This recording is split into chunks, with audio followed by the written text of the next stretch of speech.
Huy! What's up? Go fam! Alright, so NFA mas pinadaling magpasok ng palay. O, diba? So dati, ano lang yan Go fam eh? Good, clean, and dry. O, ganun lang dati. Ngayon, mas pinadali na naman Go fam. Kasi pag sinabing dry, 14% moisture below. Okay? So tignan nyo, ang ginawa ngayon, mas pinadali. Kasi nga, below or 12.5% MC or below, reject kayo.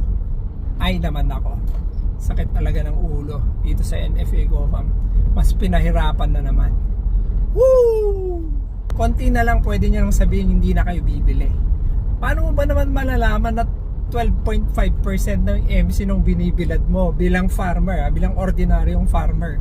Diba? Siyempre ang alam lang naman natin, ibilad mo yun ng 2 araw, kagatin mo, pag matigas na, okay na.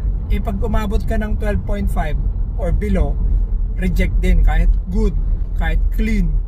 Super dry nga lang.